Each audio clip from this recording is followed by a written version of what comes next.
Yo, what's up, guys? It's Gunthug here, joining live this electric DPP battle between Mendeez and MedichamZ. I'm sorry to be starting a little bit late. I thought I had time, and these two have been flying through these moves, so I'll catch you up.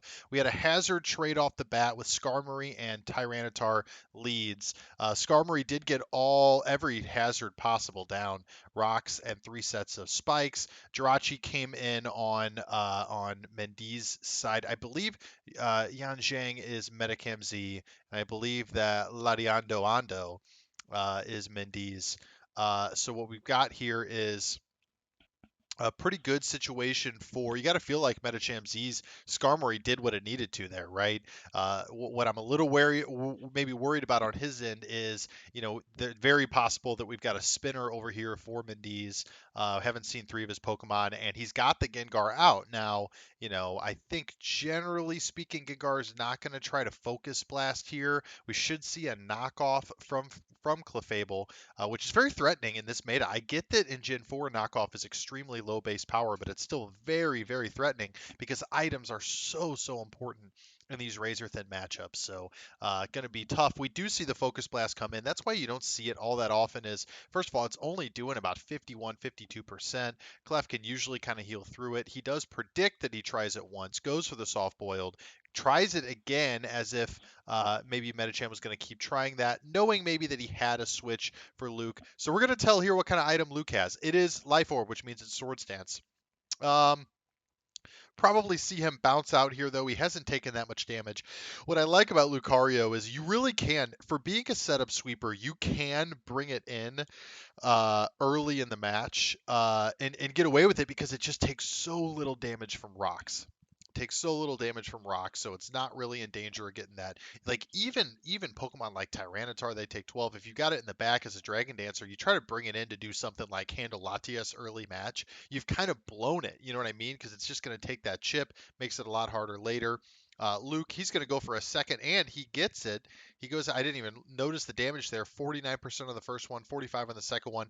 Could have possibly been a special defense. Skarmory could also just be adamant. Life Orb Lucario does a lot of damage, but now significantly low stat drops. He's going to have to bounce out on Latias. We get the Earthquake. Good predict there. Good predict there. Definitely could have been a number of things. Could have been Jirachi. Could have been Heatran. Turns out it was Empoleon. We do see no leftovers on Empoleon, which means this is a setup sweeper Empoleon. He doesn't want to waste it. He bounces out. We get the Thunder Wave. That's brutal for Metacham right there. I get the idea of bouncing out. Maybe you think you're going to be on another Earthquake, but you know Latias has leftovers. It's shown Earthquake. I feel like the odds of it Earthquaking again were just not going to be that high. Clef comes in here, takes a Focus Blast from Gengar, but can Gengar do it again? He's not even going to try. So he goes to Lucario. We get the soft boiled. Clef back to full, and now he's just got to go somewhere to try to sponge this up from Lucario. Or does he predict the Sword Stance here and stay into T Wave? I think if I'm Metacham, I'm probably going to close combat here. I think you do it again. I just think you're at a low enough health. I get it. Yeah, I don't know.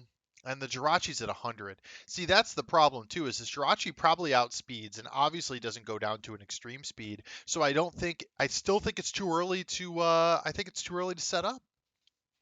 I think it's too early to set up. I think you got a close combat here, which means it would be a mistake for Mendeez to stay in and try to T-Wave, in my opinion. I get it. I get why you would do that. You would do that if you think if Lucario's going to Sword Stance, but I don't think you need to. I think you can go somewhere like Jirachi. I think you can go somewhere like Latias and stomach a hit. I would assume that Lati dies to a close combat and an extreme speed. I would assume that. I would assume that Rachi dies to two close combats, but Jirachi almost definitely outspeeds. I mean, I don't know. I will say the other problem with Jirachi is I'm not 100% sure Jirachi lives the switch with full hazards up. That's definitely going to become a problem. I get why he or I don't, maybe he didn't leave. Again, this is before I jumped on here to do this com, but you let an opposing Skarmory just drop 3 sets of spikes and rocks on you right away, you usually have a team that can kind of handle it, that isn't too worried about it. And I think that's true of Mendeez's team. You do have the lead Tyranitar, which set up its own rocks, so that's going to take a nice chunk when it comes in. You got the Jirachi, obviously, but the other stuff, Clef doesn't take any damage. Lati's taken. Oh, and we get the Quagsire here too. That's not going to stomach that at all. Quagsire. Is that Curse Quag? Or is it just your regular old Quag that fits on this team? I don't know. I get it.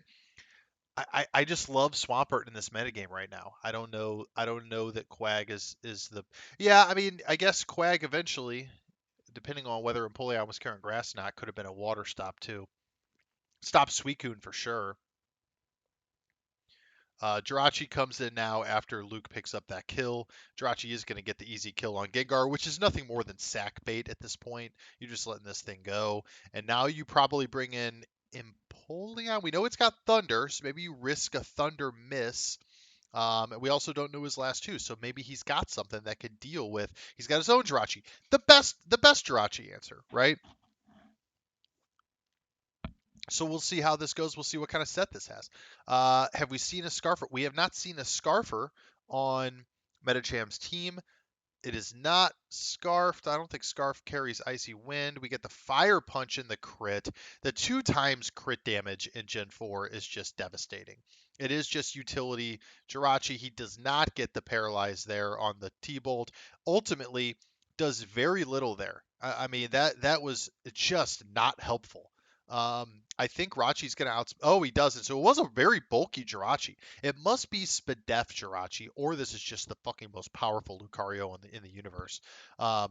Because that thing went down from, what was that, 65%? And it wasn't faster either. So it definitely had bulk because usually Jirachi will outspeed Lucario, non-scarfed Lucario. We got the Draco coming in on Clef. Great switch there. Good thing he kept Clef earlier on that close combat. Um, so he's going to be able to heal up pretty nicely here. Now we have Life Orb Latias. Could carry a variety of move sets. Imp comes in. It's going to get the Seismic Toss. Not good for Mendeez here because now Imp has the Bataya. Imp has the Torrent boost. Does not have the speed boost though. So Tyranitar comes in here. I, he crunches. Maybe you got Scarf Tar. I don't know. It can't be Scarf. Close combat sweeps. Close combat extreme speed ends the game. I'm almost positive. Unless it's bulky Lati. Unless it's physically bulky Lati, but then I feel like Latias comes in. So, I mean, this is kind of a catch-22 for Mendeez because you can't stay in and take the only move for Medicham is close combat. You can't stay in and take it with T-Tar because I think Lati loses to the other Lati absent like a Draco miss. And you can't switch because I don't think you can stomach a close combat and an extreme speed. I don't think you can. I don't think he can. I think this game's over. He's going to try. I guess that's the better. Oh, and then back to Lati. Ooh. I bet Mendeez is kicking himself right now because that was a play. I mean, his only chance would be if this is Dragon Dance Tyranitar, but it is not. It's not. You're not going to see Dragon Dance. Yeah, it's Scarf. It's Scarf. So I mean, another crunch there would have been good. I mean, good play by Medicham, honestly. We see Lucario take the crunch drop, but ultimately prevails. We get the 1-0 win. That was a close game. That was a close game. I don't feel like luck was super influential. We saw Medicham lose his Jirachi and probably the worst luck of the match with that crit fire punch. So overall, I think that was a solid match. Good job by Medicham of stacking those hazards. They absolutely won him the game. The 3 layers of spike damage on Jirachi ultimately gave him, set him low enough for the Lucario to kill with close combat. And ultimately, I think Mendeez is going to be kicking himself for bringing that Quagsire, which unfortunately just ended up being sack bait. Whereas I'm sure he would have liked to have something a little bit bulkier on the defensive side to maybe stomach that Lucario close combat. You also got to wonder, do you sack something else there, let Quagsire come in, knowing it can take that? Maybe it heals back up, and you've got another option late game for Latias and Lucario. I don't know. Ultimately, as so often happens in Gen 4, Lucario proves to be just a little bit too much. All right, well, that wraps up this impromptu, truncated live commentary. This has been Gunthug. Thanks for listening.